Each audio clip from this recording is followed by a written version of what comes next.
So yeah, thank you everyone for joining the Health Innovation Exchange on Robotic Process Automation, RPA, and its potential to achieve efficiency savings within the NHS. I've just added on the end of that and social care, because actually this is wider than the NHS, and I'm hoping today will give people a flavour of just how wide this can be. And certainly now we've moved into integrated care systems more formally, or we are certainly going to be. You know, social care are a key part of that, and I came from a local authority sort of over 10 years ago, so it's always an area that's close to my heart. I'm Pete Waddingham, Programme Manager with the Yorkshire and Humber HSN. I'm not going to do a big spiel about what the Yorkshire and Humber HSN is or what the HSN network is, but very crudely, think of us as the innovation arm of the NHS. We like to think of ourselves as an honest broker in between academia, industry and the NHS.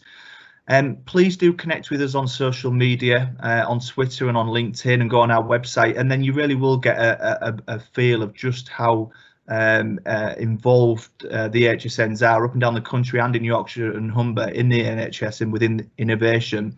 You know, I couldn't do justice today to give you a feel. This is a health innovation exchange. We like to shine a spotlight on innovation, and RPA is certainly for me one of those areas.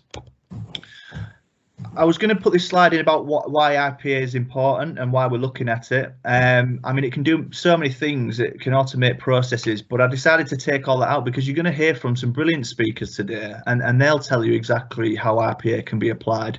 So there's just a couple of points I wanted to make really quickly, but you know, certainly with the audience that we've got, three of the guest speakers, should I say, they're all from hospital settings, but we've been talking in the preparation to this meeting. This isn't just about RPA in a hospital. It is really relevant across primary, community and secondary care, as well as social care. And this is both in terms of clinical applications and back office support functions. And so, yeah, I really think RPA can be beneficial across multiple specialties and multiple settings. So just a couple of things on key benefits of what I'm thinking with RPA and what I saw, but you know, it's got the real potential to save people time and improve the processes that are currently taking place. It does the job that humans are currently doing, but what we're doing at the expense of being able to give quality of care. So, you know, if people are having to do lots of repetitive tasks, that is time that could be spent in giving clinical quality care. And also, I mean, we see lots of frazzled frontline staff as well, and I really hope today people get a sense of, you know, how RPA could be used to free up some of that time, and so that people aren't doing tasks that, as I said, a human doesn't need to do anymore. And lastly, you know, I think again we'll hear today about some of the financial efficiencies that we can gain from RPA, but one of the areas that I'm heavily involved in is environmental sustainability.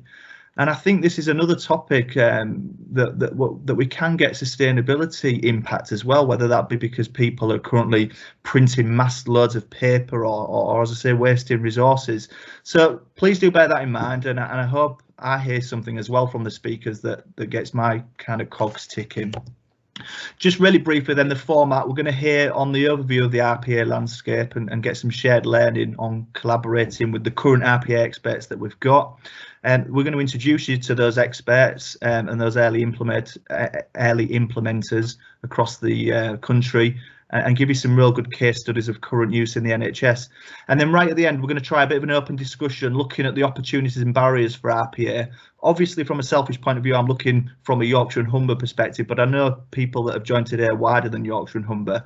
It's the first time we're giving that open discussion a go, so we'll see how it goes, and hopefully it'll be fruitful. Yeah, brilliant key speakers. Dr. Maddy Borhani, Programme Lead Digital Productivity for NHSX. We've got Richard Moyes from Leeds Teaching Hospital, Darren Atkins from the Royal Free. They're together talking about the work that they're doing in collaboration. Then Neil Picton, Head of Workforce Engagement at Newcastle, and Tremaine Richard-Noel, Head of Emerging Technology and RPA, Programme Director for the Automation Accelerator at Northampton. So yeah, I'm really excited about these speakers, you know, brilliant people, and thank you for giving up your time to speak, and I have been connecting with you before this. So good afternoon everyone, and thank you so much, Pete, for the introduction. I'm delighted to be here today to share with you our work so far on automation at NHSX.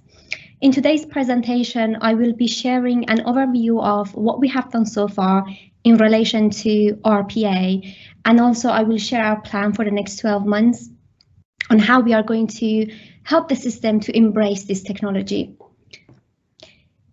So I'm going to give you a brief background about our team and why we are working on RPA. We are leading a national digital productivity program, which has two main missions. One is to use digital technologies to reduce pressure on our workforce, and second one is to utilize these technologies to improve efficiency and productivity across the NHS and social care. During the pandemic, we came across a number of pilots and case studies on how RPA has been used to ease operations and free up staff's time so that they can focus their energy on caring for patients.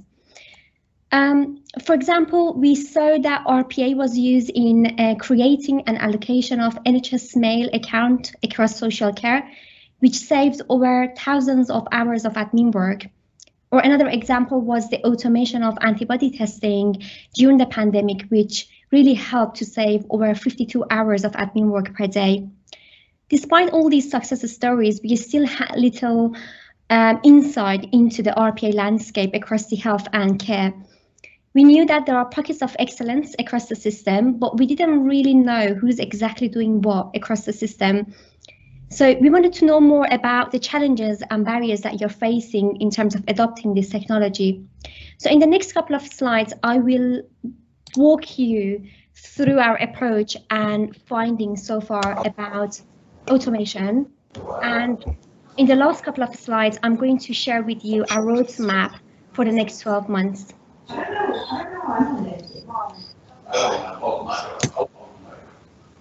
In terms of our approach, in July, we started to conduct a deep dive exercise to gain an insight into the system. We did a thorough literature review to understand if we have any evidence-based case studies. We engaged with a number of CIOs and CCIOs across the local level, national level, and also regional level to understand the maturity of the system. And we also widened our reach by conducting a survey in August to help us to reach out to the end user, to subject matter experts, and also suppliers. After November, we started to analyze the result of the survey and interviews, and we published our findings in January. As you can see on the timeline below your screen, we managed to achieve two milestones throughout that process. Firstly, we managed to create the first national RPA steering group, which has representatives across different areas. We have representatives from primary care, secondary care, AHSNs, and social care. And we also, since then, we have been meeting on a regular basis. Following the result of the survey in January, we also commissioned two RPA centers of excellence so that we can utilize their expertise to spread and scale automation and RPA across the system. In the next couple of slides, I'm going to just give you some key points from the survey. So firstly, if you want to read the full report, there is a QR code on your right-hand side, bottom of the page. Please do scan that, and hopefully that will lead you to the main report, and you will have our contact detail in that report as well. So we had a great participation from the system. In total, we received over 170 responses, which more than half of those were from NHS and Social Care.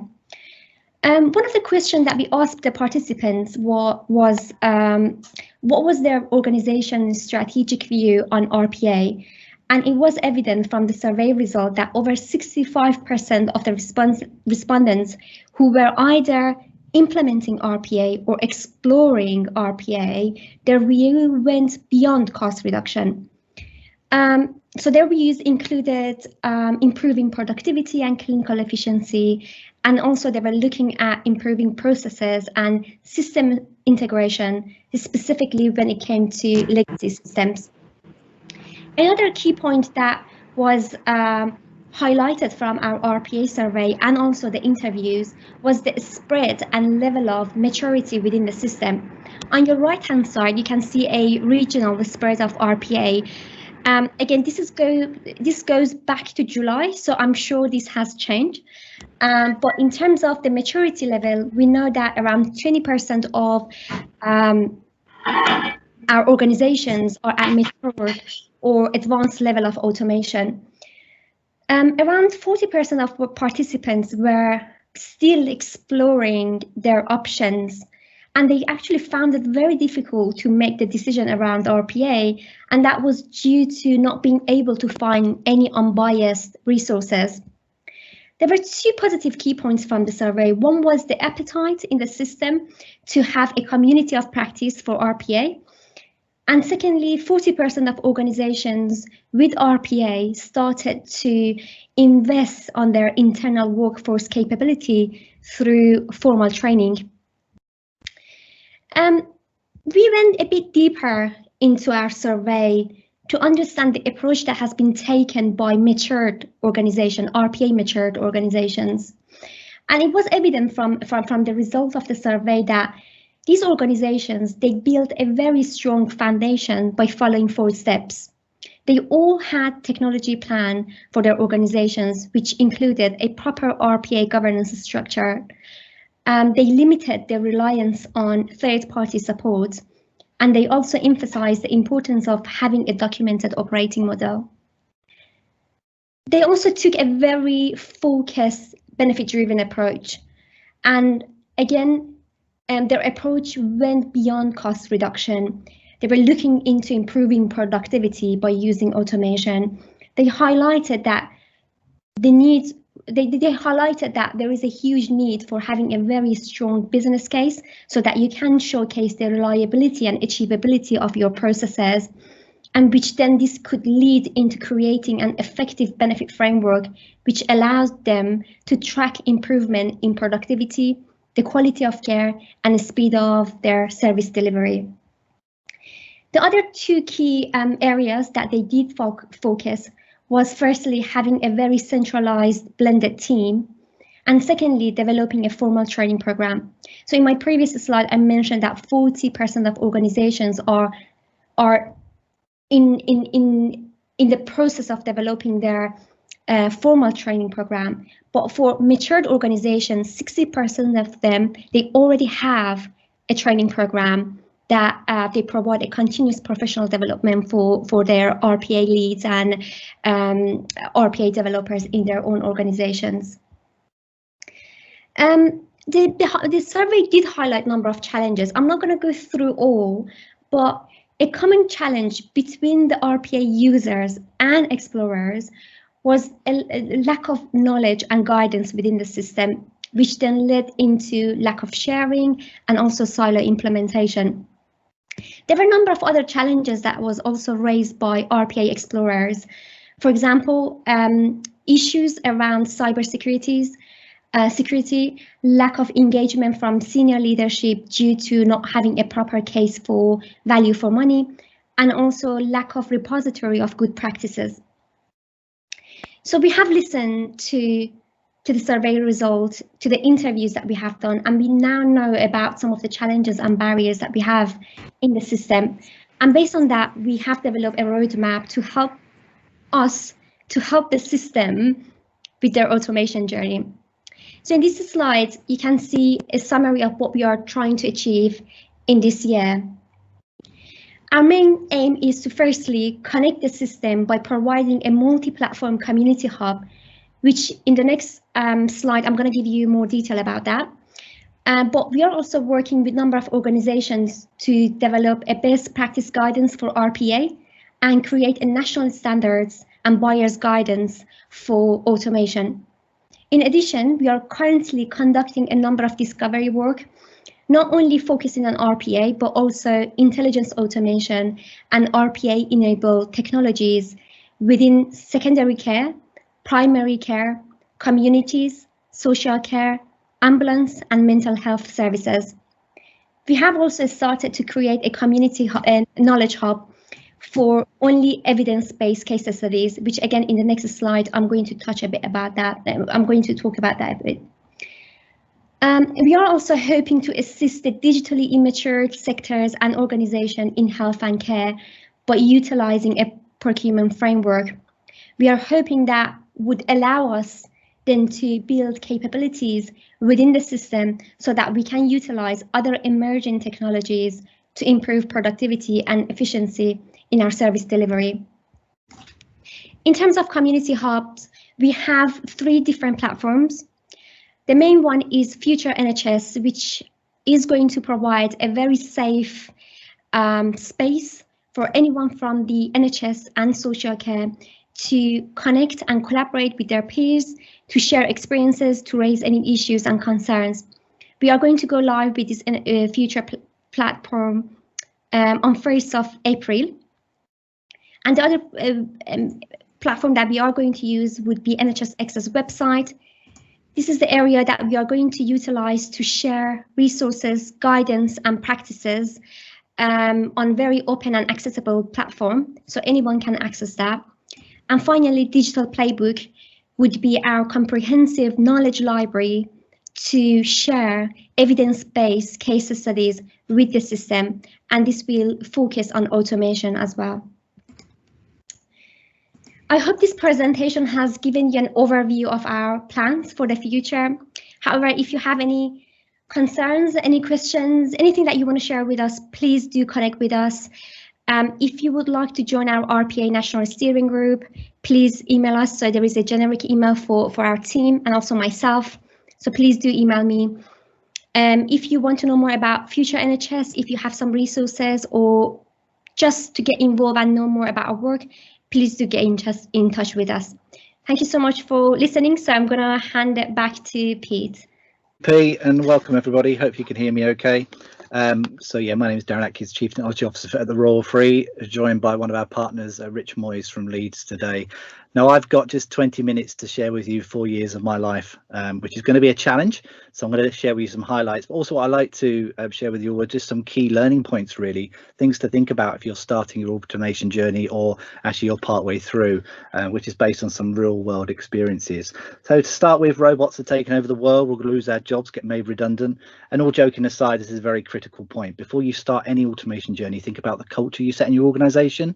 All the trusts I've worked with over the years, it's very simple. It's called making time matter. So the philosophy is an easy one. If we can use robot workers to free up time for our corporate or clinical staff to do more or spend more time with our patients, it has to be a really good thing to do. So I haven't built a big industry on measuring benefit. Our key benefit is time, and all the benefits from that point flow into existing KPIs throughout the organisation. And we've seen some quite dramatic results around things like do not attend rates in outpatients, better clinic utilisation. Even staff on the coalface doing the work are feeling much happier and better by having a robot by their sides to help them. I'm not going to talk about tech in detail because this isn't what this session is about, but I think really important just very quickly to understand the power of the technology that we're using, but also to talk about the approach. Now to date, certainly over the last few years, a lot of the automation work done in healthcare is about automating the as-is, looking at legacy-based processes, and that is absolutely the right place to start. Deliver these processes quickly, make them very resilient and robust, release the benefit, and then move on. But actually, over the years that I've been doing this and the experience that I've got, I think the mindsets are changing, that we're moving from a legacy-focused technology and processes to doing some more transformational work. And that's some of the things that I want to share with you today to kind of inspire you and I guess whet the appetite. So our robots that I use, they can't just automate the as-is. They also have ability to use OCR technology to extract information from a static page, be it in an invoice or a clinical noting system. We also have access to cognitive tools. So to give you some examples, our robots can translate between 60 different languages, and I'm using that right now to send patient letters in their native tongue through a patient portal, be that Dr. Zesty or anything else. I can take unstructured data and do sentiment analysis. I can read things like job references, work out if they're good ones or bad ones, intercept the chief exec's email, work out if it's a complaint or a compliment. But more importantly, I can take unstructured data, apply some learning in order to get an output. We can also transcribe letters, a prime thing that I've just built for Borhani that they're using right now, to take an audio file from a clinician and create the patient in the right format that is clinically sound to be sent out through a patient portal. So all the robots I use are cloud-based. It means I don't need to worry about them operationally, and it means that every 3 months I get access to the latest technology. And this is an important point. This technology grows so quickly, you don't want to invest in a platform that is just going to go out of date too quick. You know, I get access to all the tools that I need. But also, when we talk about the future, it's sort of combining innovation with automation together. Automation technology, or core RPA, is kind of old tech now. We've been using it for a long time, and it's certainly prevalent in lots of other sectors. But how can we use this to transform the future way of us working? One thing I will say, in a word of warning, it's particularly prevalent in the marketplace from all of the vendors and suppliers, that automation is really easy to do. I will claim that automation is really easy to do badly. To do it in a way that is clinically safe, is scalable, resilient, takes a little more thought. So we have this methodology called intelligent automation, where we have a very structured approach to the way we work to make sure that we can do things quickly and make sure they're clinically safe. So we tend to deliver our processes anything from 24 hours to 3 to 4 weeks, depending on the complexity. In terms of some of the things we've done, just very high level, myself and my team now have probably done well over 200 processes across all areas of corporate and clinical within healthcare. So most organisations tend to start in the corporate space because it's the safe haven. You can't cure patients that way. But certainly through the Royal Free, we're doing a lot of work around workforce, all of the recruitment life cycles, all the processes through track, ESR, NHS jobs is all automated. And in fact, we process around about 40 applicants every night through that whole onboarding process. Equally, we've done a lot of work in finance around payroll management and reporting, all the mundane and repetitive tasks that, you know, I won't call them back office, but corporate staff just waste their time on. They're not adding any value. They're just taking data from one source, applying some understanding, reformatting it, and passing it elsewhere. But I think our biggest success, and which is why I invited Rich along to talk today, was from the clinical side. To me, clinical is the heart of the NHS and where we can give the most value. And it's certainly my team that pioneered the use of automation in the clinical world. So to give you some examples there, all of the referrals that come from our GPs via ERS are handled by robots. They're published into various PASs, be it a Lorenzo or a Medway, into any EPR, and that saves thousands of hours of time, eliminates paper, but more importantly, it allows the clinicians to triage faster in real time in some instances. Now, I never claim that robots are saving lives, far from it, but they must be having a positive impact on our patient pathways and the patient outcomes. Equally, we've done a lot of work around outpatients, and Rich will talk about that in more detail, but outpatients in most trusts are probably some of the more inefficient areas of the business that we can improve upon. So we've done things like patient cancellations via text messages. At my last trust at Colchester, they were receiving text messages for a patient and the appointment wasn't cancelled. Just by implementing a process that took us 3 weeks to do from start to finish, allowed us to give 13,000 extra slots back to Colchester and to stop them wasting £2.1 million a year. And this is a common thing for trusts up and down the country. We can look at things like electronic outcoming, making sure that when the patient leaves the outpatient facility, they already have their next appointment booked, or they've received the discharge summary through their patient portal. So we can use automation to touch any point of the patient journey or the pathway in order to drive forward with some efficiencies there. We've done a lot of work around cancer pathways, probably one of the most high risk areas you can look at, right? But 2 ways, processing those referrals, taking the outcome from MDTs and then updating the patient record or feeding back to the GP surgery.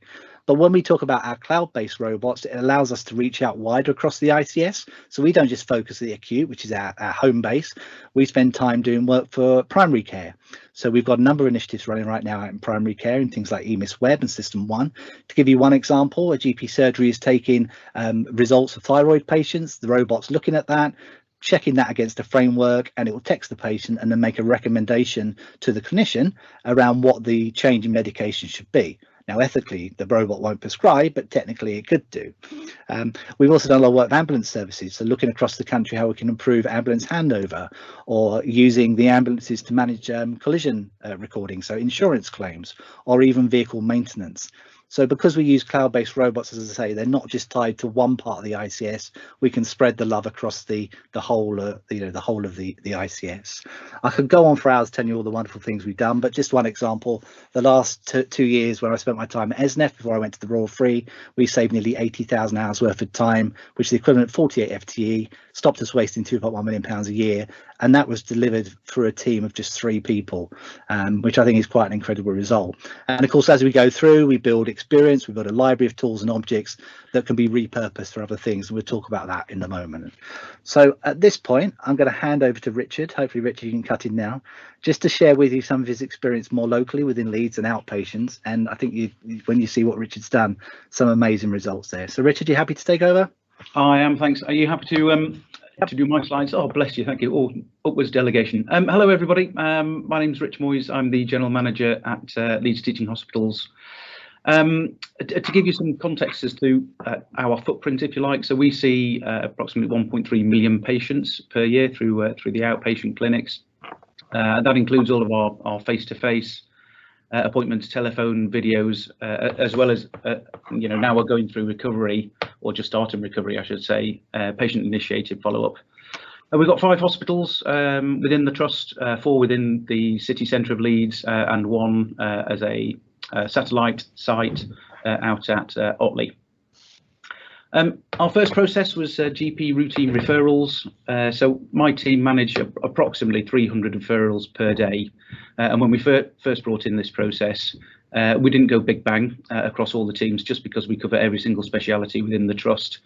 So very much a rising tide to make sure actually that our humans were aware of what the bots could and could not do. And more importantly, when the bots got stuck, what was expected of our human colleagues. In terms of our human colleagues, they would take one of those referrals and it would take them about 6 minutes and 45 on average from ERS to put that patient within their required clinics. But actually, it could, for a multi-specialty complex patient, actually take them up to 15 minutes to do. Our bots are averaging about 420 for that process. That's not because the bots can't go faster. Actually, it's because the systems are a little bit creaky. So we use ERS, we use Spine, PAS, which we're just in the middle of upgrading from version 5. So we're quite antiquated in our PAS before we move on to 8.1 on our own internal PPM Plus. So there's lots of pregnant pauses in there for the bots to allow screens to pop and for data to be populated within all the relevant fields. And that's why our bots are only averaging about 420. It's absolutely not because they couldn't go faster. So in terms of our case study, lessons, certainly for those who are just thinking about the RPA journey or even just starting. I saw Liz just pop a question there about, real fears about job losses. Yeah, there were for my team, absolutely. I spent probably about 6 months prior to go live, wandering around the teams, explaining what the bots did and how we could utilize them, particularly for patient experience. And for our bots to pick up that mundane, non-value add type tasks to allow our patients and our staff to have a real quality experience within the hospital. As we got towards go live, our colleagues were absolutely all up for the change. And the day we went live, there was that nervousness back of, I'm about to lose my job. Now, about 3 months after implementation and go live, actually, when the bots fall over for whatever reason, there's a collective sigh and a shudder throughout the department as actually now I've got to pick up all of this workload. So we've gone from that shift of comfortable into nervous into comfortable. Other lessons: get the digital colleagues on board very early, absolutely, and definitely through implementation phase. It wasn't plain sailing in terms of, yes, we can just connect into Blue Prism, which is the provider that we procured. And because we procured it in outpatients rather than it falling underneath the digital umbrella, we really did need to lean on the digital colleagues who are also being pulled in many which ways too. Choose your first process carefully, absolutely. I know some trusts have gone for small processes to get it up and running. We went for a really crunchy, really in-depth, complex process. But that's because actually we wanted to roll into what's next. So whilst we've done GP routine referrals, we're now writing GP urgent referrals, which will then roll into 2-week waits, which will roll into the Leeds Dental Institute, because they also use ERS into PAS. So we've started with one, but actually we can reuse and reuse and reuse just by minor tweaks. Testing's everything. Absolutely, we have a 98% success rate. That 2% is not because the bots have done something wrong. It's just because it could well be that ERS gets updated nationally. There's a new box up there that needs to be clicked OK, and of course the bots get stuck because they don't know what to do with it. So we have some downtime whilst we just reprogram the bots to put it back online. Exception handling, SLAs, absolutely critical. So as we go out across our other departments, what do they expect of us? What do we expect of them? What happens when the bots are working? What happens when they're not? I've already touched on the whim of national and local updates. For things like spine being updated, initially we weren't cited on when that was going to happen, which of course, because we're using spine as our first process, difficult then because we come in the morning to find that actually 300 referrals haven't been done. So get sight of those, and similarly any other applications that you're using, get sight of those nice and early too. Get a standalone team up front in year one if you can. We've a team of 3 here at Leeds, but we're all dual-hatted. Myself as a general manager and my other 2 programmers are project managers. You'll see the dip in February where it kind of flatlines. That's because of leave across the whole team, ERS updating, spine updating, and another digital project that we've delivered into the trust, all of which actually impacted on our bot serviceability, actually, because we just couldn't get to the bots to do that reprogramming when we needed to. Which leads me on to business continuity. Absolutely make sure you've got business continuity at the micro level in terms of what happens when the bots can't deliver, but also think about it at the macro level. So what happens actually if the Wi-Fi goes down, for instance, and you can't connect into the bots. Thanks, Darren. Next slide, please. Thank you. So what's next? What's around the corner? Working very closely with Darren and his team. Thank you very much, Darren, for 2 finance processes that'll deliver 160 hours back into the finance team. We've procured, 2 volunteers have approached the trust to write a maternity diagnostic process for us for the midwifery team. And then the LTH team, RPA team themselves, as we talked about, looking at GP urgents, 2-week waits, and the LDI, all based on our first Crunchy project.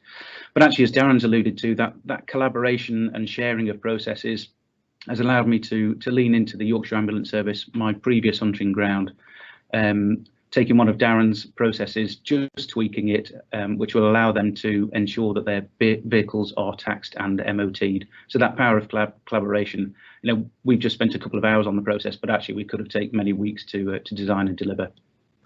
Excellent. Thank you, Richard. Great example. I've realised I've got 3 minutes left, so I've got to motor really quickly. Right. We'll come back to questions. No, you're great, mate. You're great. So when we just talk about the power of cloud-based automation and the fact that we can do things quickly in the NHS, 2 examples which Maddy mentioned in her NHSX findings: NHS mail for care homes and Iceland shopping vouchers. Both these processes were delivered nationally just within 24 hours. I wouldn't recommend you do it like that, but we did it and there were some amazing results there. So that just shows you that during the pandemic, the value of automation. We've also done a lot of work around antibody testing, flu vaccination last year as well, which has been great. And there's an example there where we're using now frontline Power App applications with an automated back end to actually transform the way we're working. So there's no paper for flu vaccinations at the Royal Free, or with a real-time Power BI dashboard. There's just a snapshot of some of the processes that we've done, and happily share that with you after this event. There's a lot more, but we've done all areas. I always say, if you can dream it, we can build it, as long as we don't need a pair of hands, and so far we haven't been beaten on that one.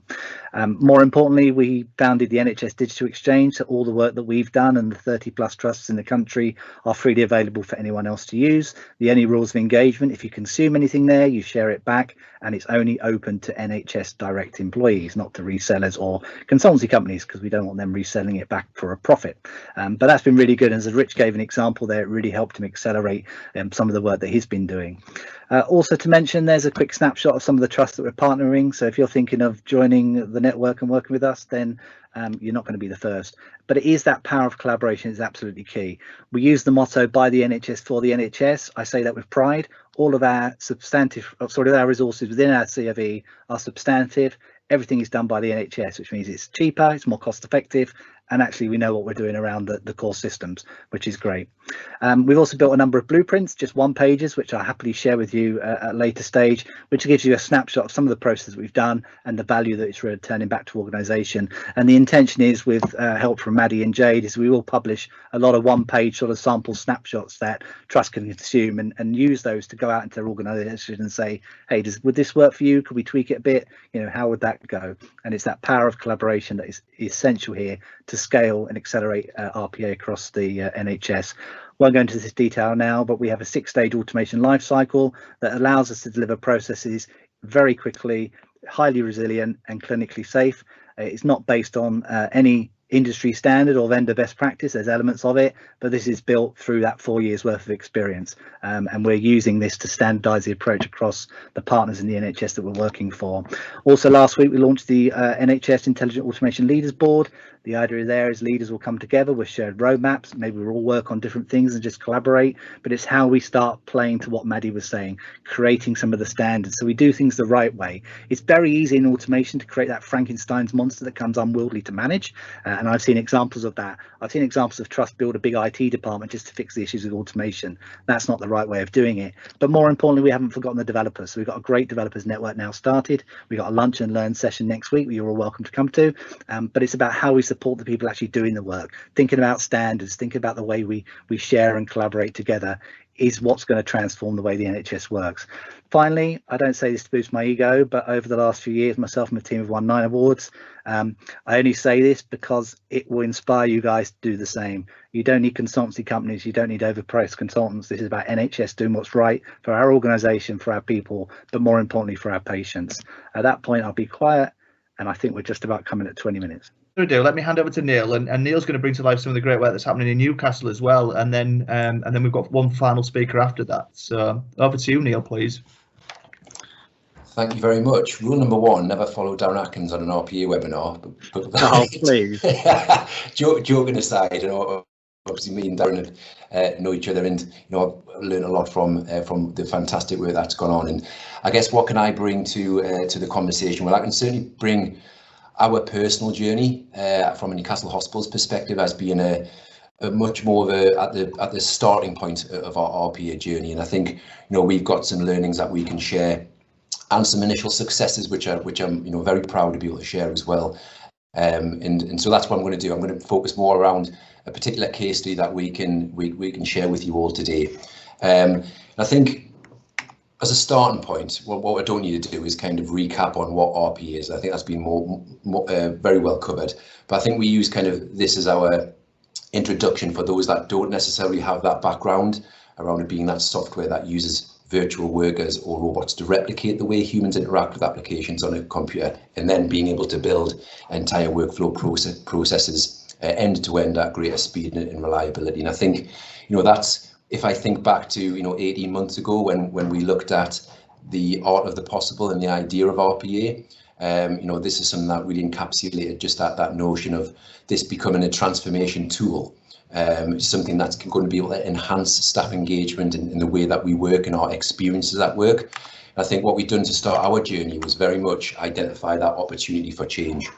I think that's very much linked, you know, what I'm not here as a technical RPA expert, and that's you know, when I was introduced to this, I'm a senior manager within human resources. I think what I did see was huge potential, especially aligned to the priorities within the NHS people plan, and how we need to embrace digital and look at how that can enhance the staff experience. I think that's something that we used as a driving force for our use of RPA and introducing it to the business.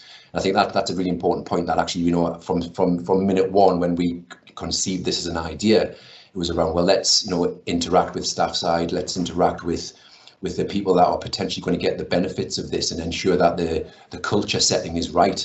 You know, this is absolutely seen as a transformation tool, something that can work alongside us to free up that time back into value-adding activity, and not something that is seen as a threat. And Darren covered that really, really well. So we can absolutely buy into that ethos as well, and making sure that this was a people-centered model, and we adopted this, you know, in collaboration with our IT colleagues internally, but ensured that we had our staff experience at the heart of our ambitions. So on that basis, I certainly want to just touch on, going from a standing start, as organisations or as businesses, how do we get moving? And this was very much a new challenge for me and us here at Newcastle Hospital. So I just want to kind of share some of our learnings from that as well, how we implemented, how we got the training up and running, and actually just give you a little bit of insight into our first live bot that we launched, well, a year ago now, March 2020.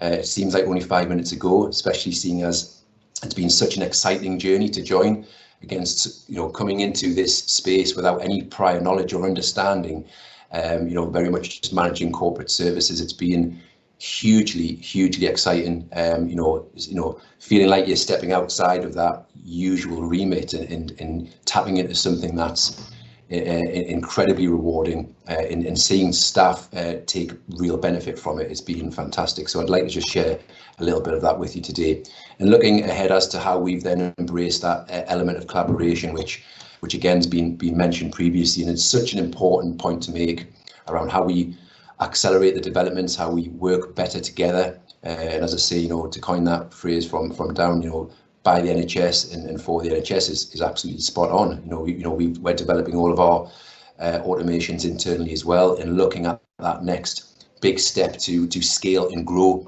We very much took on the ethos of thinking big but starting small, and that's where we entered in a year ago, and we're continuing to scale up and making sure that we've got the solid foundations in place.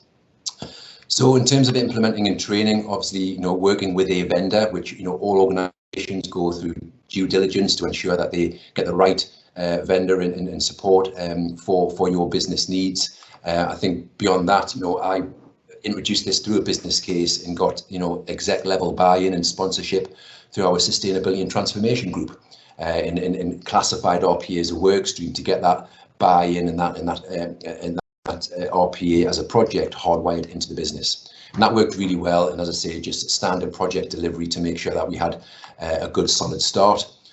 We were able to access training programs online through universities, which give us module-based training and qualifications for our bot developers.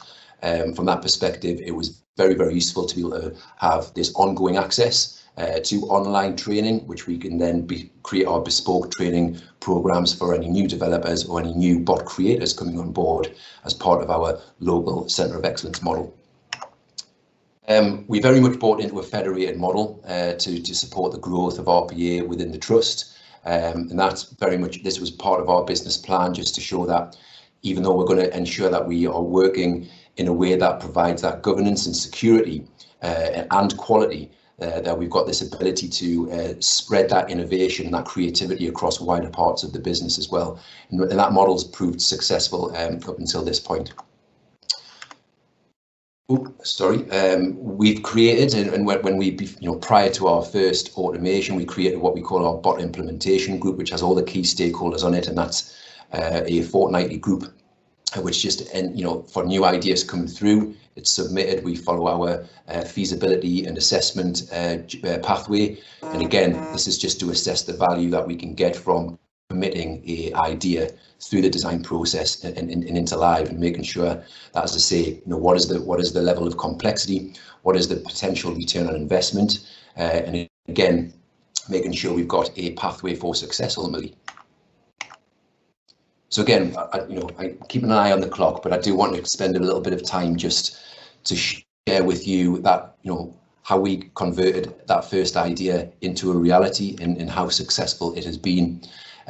So what I want to do is just, where did we start from? We wanted to identify a process that, to start with within the business, was going to reach everybody and not just benefit a small number of people.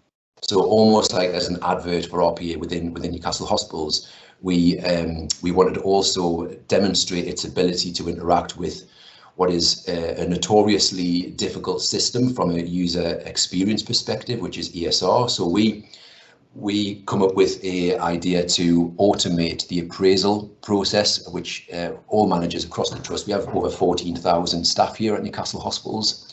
All managers and all staff have that annual appraisal. And what happens with that, and speaking very much from experience, have that awful part of the process. Once you've done your appraisal with your employee, we have that 15 to 20 minute process of having to fight with ESR to get to the right part of the system to input your appraisal outcomes for your member of staff. And then you have a part over here which requires your review dates, and then you have to go to a different part of the system over here to update your competency, your outputs and your appraisal objectives and your behaviour outcomes, and basically to satisfy the competency requirements.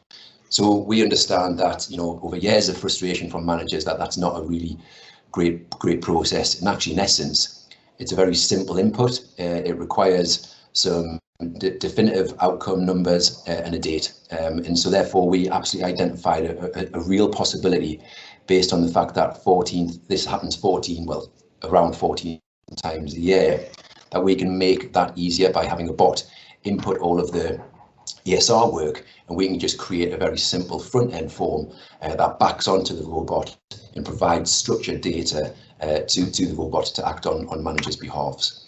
So what we've done, we took that one step further. We created locally an HR portal, which would act as our one-stop shop and go-to for a series of e-forms, which is designed to simplify and replicate what managers would be doing fighting within ESR as a more long-winded process.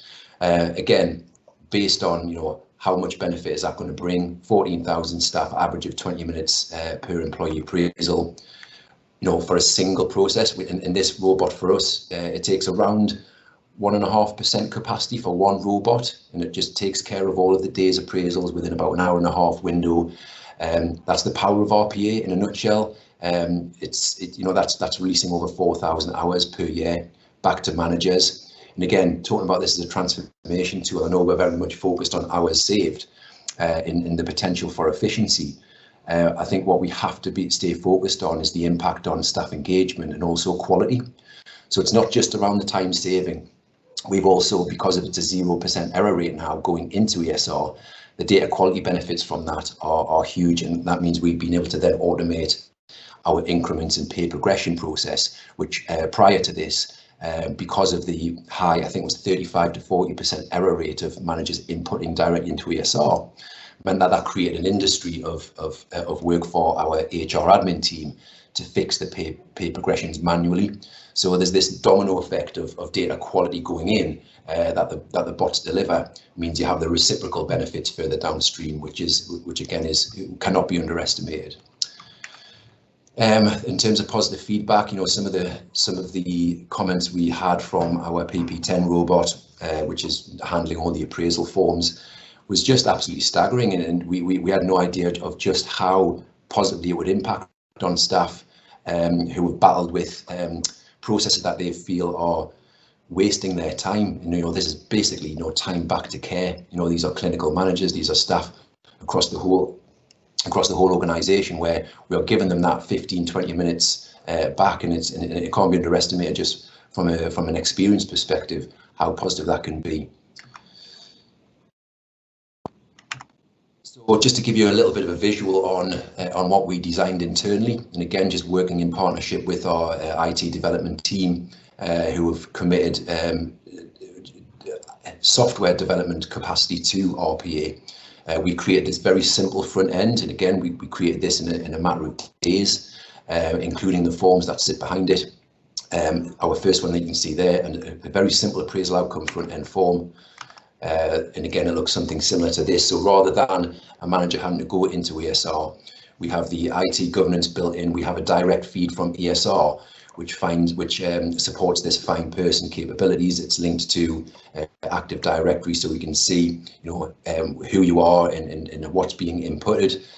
This form takes around 20 seconds to complete, and that's in comparison to the 15 to 20 minute process prior to inputting appraisals on ESR. So when you click on that submit, that's when the bot picks it up and runs it seamlessly into the right places within ESR.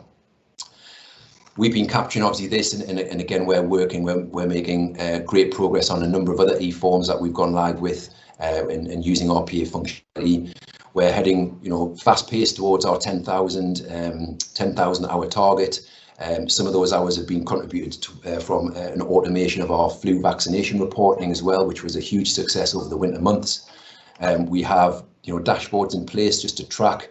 We're over 11,000 appraisal forms that the robots processed on behalf of managers since March. So I guess this is just my opportunity to share our initial success, and we're very much at the tip of the iceberg now, and we're very much looking forward to moving forward. So in development, we've been working internally collaboratively with things like our health teams, and it's a great example of HR and IT very much in tune with the people plan, working as in a joint fashion and working collaboratively to make this a success, and make sure that we are grounded in terms of how we deliver things into live, and following very much our IT processes around that change management. We have a PCI bot in cardio ready to deploy, and we are halfway through our HR leavers form coming soon, which is going to automate assignment termination, also linking with other stakeholders in other departments around staff leaving the business, because there is a big problem around leavers, in latency and data when staff leave the NHS, and how that can be financially impactful as well. So we're looking forward to completing that piece of work. We have work underway again. It's been mentioned prior, but it's an exciting piece around our cancer information team, 2-week referral process, and we've also got work underway around patient-initiated follow-up, which is a process integrating our robotics with Cerner Millennium. We're supporting the growth of RPA. We've had a lot of conversations and supportive work with not just regionally and nationally to enable RPA capabilities and look at how we can work better together to accelerate development. And again, even though we still feel like we are at the start of our journey, it's always great to share what we've done so far and look to learn from others, and we take a lot of pride in that. Again, that opportunity to share through the NHS Community Bot Store, and again, from that perspective, we absolutely buy into that ethos of sharing what we've got, and looking to learn from others as well, and having things like online bot stores where we can upload and download blueprints and templates is fantastic, fantastically innovative, and I think it absolutely demonstrates the power of RPA and working together.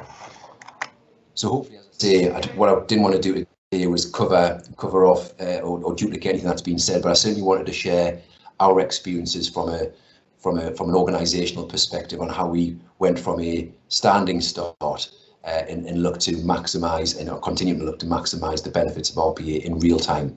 And as I say, what I can say is it's been a fantastically exciting journey, and the fact that it's starting to absolutely have a huge impact on the way we work from not just from a workforce perspective, but also now starting to be a little less risk averse to move into that clinical space. It's hopefully demonstrates that, if there's people here who don't have any, that technical expertise or background, then it's something that we can continue to look to tap into. So hopefully that's been useful for you, and I'll leave it there. Thanks.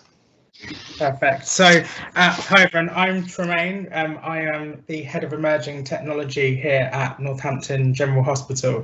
I think it would be good to just go through not only sort of our RPA journey, but a bit about our sort of learnings as well, because we've heard some really exciting use cases from Darren and from Neil, and have touched on sort of what RPA can do, but I'll talk less about what it can do and more about sort of what we've learned in our sort of journey across the last year or so. So just to cover our journey so far, so around a year ago, I think almost to the day, we started using RPA. It's a technology I'd happened to have used before, but we had a particular use case that I'll touch on in the next slide, where during COVID it was clear that there was a demand to monitor our oxygen tanks more using, and one of the key opportunities there was to start using automation, and we got that bot set up pretty quickly. So I'll share the learnings of that in the next slide. Across the last year, we grew our centre of excellence, so we trained up 6 developers and 3 business analysts, and they started looking at different opportunities across the organisation, so in IT, HR and finance. And by the end of the year, there was 50 high ROI automation opportunities. Then in January, that's definitely meant to say 2021, we had 20 new recruits to our Centre of Excellence, which was great, and it's enabled us to grow, build more bots and support the wider NHS. And then in February, we've started working with over 13 trusts, and now in March, we've had 500 ideas for automation submitted. And as of today, there's lots of activity at the trust with 13 bots currently in development. So just to cover a use case and talk through how we got set up, because there's some learnings useful to share. So we identified that a number of trusts in March last year had struggled with the demand on oxygen supply. So when IT were asked if there was a solution to provide some extra assurance to the incident room around oxygen monitoring. The only option that seemed available was to log into the portal every sort of 30 minutes and extract that reading, which, trying to do 24/7 wasn't really feasible. So we managed to get a bot set up within 4 or 5 hours, and we did that through the support of working with Automation Anywhere to get a cloud instance on a free trial set up really quickly. And I think for us, it gave our organisation the sort of confidence to get started with RPA. We'd built a bot. It wasn't perfect, and I think as Darren attested, you can build bots badly, and it did. We learned a lot during that time. And the first iteration, we kept learning, kept improving as we discovered changes that needed to be made. But it was an eye opener for us, and how quick that could be.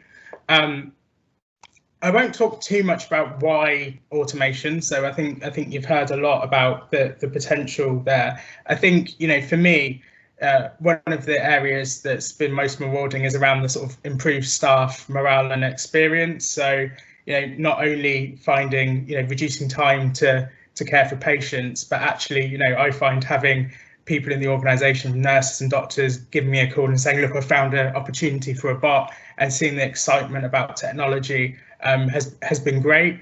I think the human error removal, for me sitting in IT, that's been one of the massive uses of automation. So, data cleansing in ESR, merging patient records, and we've saved a lot of time doing that. Also increased efficiency, which is obvious, but what it's helped with is making sure that we're resilient. So, if we get a sort of influx of new staff, that we can cope with that because there's bots in the background that can support, which has been really useful for us. Just touching on a few areas. So I think we've heard of lots of different opportunities, but I've just covered it in a sort of different areas in the NHS and different departments. So in HR, there's lots of repetitive high volume processes. So in payroll, in general onboarding, some of the analytics, and obviously offboarding as well. In finance, we've been doing a lot of work with our finance teams, which has come out with quite a high number of high value opportunities in sort of the financial planning, accounts receivable, and that side. And there's lots of opportunities in the clinical side that has been referenced so far. And really, wherever there is a logical, repetitive, high volume process, it lends itself quite well to automation. On this slide, I think it's, I tried to summarize. I think I've had lots of these conversations where I've reflected, and afterwards people have said to me, okay, that's great. I hear what you're saying. Automation's great. What does it mean to me? What do I do? So I think in terms of trying to write sort of 10 steps, there were some key things here I think to talk through. So the first, I think if a trust is looking to get started with automation, or you've got automation in place but you're not really sure what you're doing with it, I think the first thing is to focus. So to identify where you're going to automate. So that could be in technology, in finance, in HR. The second, I think, is to do just a light touch review of processes, and that's really to to start to flesh out what is the ROI. And just to be clear, this is all before even touching or procuring any automation. It's sort of building the ideas and clear benefits. The third part is to be clear on doing market engagement. It's key to choose the right tool. You know, personally, they're pretty similar, but you know, it's important to do that and see the benefits for you and your organisation. For every review at least 3, because that, you know, it's best practice and it will give you a flavour of what's out there. 4 is develop a business case. It's been covered. I think a few people have asked, what do you need? I think, you know, we were keen to keep as much resource develop as much resource internally and pull additional resource in from permanent staff. So we started with a few, you know, business analysts and developers and expanded on that, and a project manager. But I think that's definitely needed. Even if you're looking to get some support externally, you do need that local ownership. Also talk to trusts and other trusts that are using automation. I think one of the benefits of automation is that you do not need to be a IT leader to use it. You know, Neil works in HR and has been really successful, for example. And one of the key areas there is by reaching out to other trusts, you sort of build up confidence and you can share examples with the wider NHS. You know, look at all the work Darren's done, and he's more than happy to share, I'm sure, you know, what's going on there. We're happy to share, and I think most trusts have been pretty happy just to, you know, share learnings, because there's a lot of repetition in terms of areas that we found that automation can be quite useful. The number 6, which is really important, is talk to your IT team. So I've seen a number of trusts who have sort of set up their automation and then retrospectively talk to the IT team, and it's good to keep them engaged throughout. And to, you know, in terms of when bots go live, it's keen to go through governance and work with the IT team. And then the next part is, you know, so once you've decided what you're doing is and this is what we had done, is create 3 sort of process design documents and then build them into automations to prove the ROI. So, you know, starting small and then expanding. So I think that's key in terms of, you know, starting with something manageable, developing your capabilities, and then growing. In terms of common pitfalls that I've seen that I think are worth raising. So one is sort of learning as you go. And what I mean by that is, as referenced by a few others, automation is easy to do badly. It's a bit like handwriting. It's quite easy to get started with writing something, but to write a thesis is something completely different. And I think it's the same with automation. You know, you do need expertise, and you can bring those into your organisation. You can train people up alongside that, and that's what we've done. But it's key, like anything, to have people who understand what they're doing. I've mentioned the IT departments and the importance of having business analysts, and ROI misalignment. So one of the dangers and things that we noticed at the beginning of our journey is that sometimes we were looking at automation based on who was shouting the loudest. So it's important to focus on things that are either time, you know, going to bring a lot of savings in terms of time. One of the things we do is also look at the patient impact. You know, is it going to improve patient experience or staff experience as well? So there's different ways to look at ROI, but being clear on that from the beginning is useful. So number 5 is lack of ongoing maintenance investment. So I think making sure that if you do have bots still need management. It's definitely easier than people sometimes, but they do need support and watering, as it were. So making sure that IT are involved in that, and that doesn't get left by the side.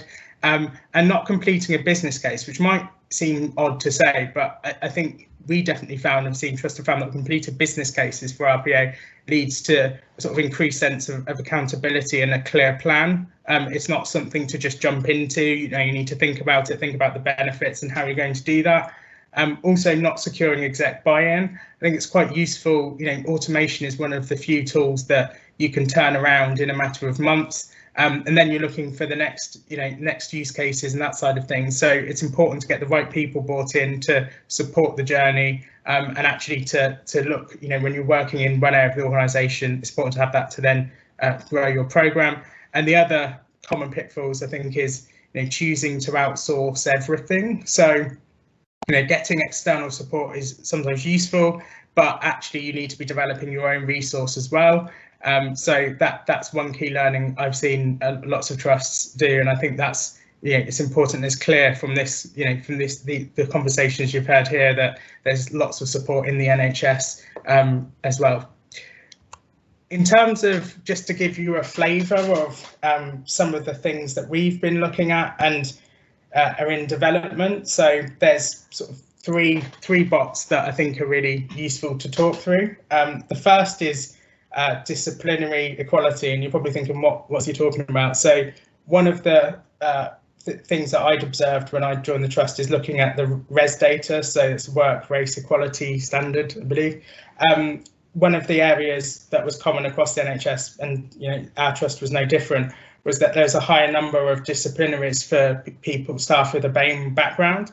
And we delved into that process, and one of the things that has been, is clear, is that by digitising the process, we can make sure that you have to complete a form that you tick, that everything is you tick as you're going through that the discipline is appropriate in terms of you've met all of the criteria. But also what the bot will do in the background is go off and check ESR and check the staff record to see if there's any protected characteristics. So not, if you're a BAME member of staff, have a disability, and then escalate that to a senior HR lead. So that's in line with some of the national guidance. So that's something that will be going live in the next couple of months, and has been, a key example of where actually it's not always about time, it's about that sort of staff outcomes and experience. The second is antenatal care. So one of the things we're working on at the moment is developing a machine learning model. So what I mean by that is we're putting all of the data through training a machine learning model so that that predicts and helps predict risk for expectant mothers to be. And by looking at that, you can book, the bot will go in and book into the relevant clinics. So this is something that isn't something we've invented from scratch. It's something that's being done in the US, and I think that's been one area of our learning as well, by sort of reaching out to hospitals in the US who are sort of further ahead with some technologies to see what they're doing, and that's one that we've been supported in starting to look at. The third is onboarding. So often, we've mentioned a few times HR is an area to look at. What we're aiming for is to be able to onboard a member of staff within an hour. Now, there are tons of processes involved in onboarding, across IT, HR, and finance. And we are gradually building bots with the idea that, when you join, every clinical system is provisioned if you're a member of the clinical staff, that every IT system you need is there. And that's taking a lot of work. But again, there's quite a number of reusable components that are making it easier to do that. So that's something we're gradually getting through. Big piece of work, but for us, I think for every trust, it's something that's really important. So going on to the next slide, and I think the reason for sharing this is just really to go through what support we're doing with other trusts and what that looks like. So, what we've been doing is sharing all of our documentation. So it doesn't matter what platform you're using. We've looked into so many different processes and see that lots of trusts are doing the same. They're looking at HR, IT, and we've got relatively similar processes. So sharing the documentation, which then helps with, looking at actually how do you go about doing that process well, and then what do you need to do for a bot, and what are the ROI on that particular one. Also, we're looking at sharing as much as we can around the sort of code learnings that we've had, any educational tools, and sharing the insights. So, the knowledge and best practice and all of the things that we're doing with other trusts. I think just touching on a few use cases that might be worth just referencing, really. And that we're currently building at the moment, and this is really just to give you a bit of inspiration, but also things we're looking to sort of share with trusts. So one is on the ICE pathology system, emerging patient records on there, which is saving a significant amount of time. We've got the COVID daily status reports, which are going to now be automated. Creating users in the Exchange and Active Directory and on payroll, which is part of that big piece of work around onboarding, as I mentioned, giving people access to shared folders, which has been a nightmare when I joined, and something that is great to be automated, and generating new NHS Net user accounts. And to be honest, there's just tons of stuff you can do. I think for us, it's definitely been an exciting journey with automation. And with the team, we've focused on where you can use bots that have the highest ROI. I've managed to cover most of this with a few minutes spare, so I'll give you that time back. But happy to share, and we're really keen to share all of the learnings that we've had and the experiences with trusts. And I'm sure I've seen there's loads of questions, so happy to answer those after the break.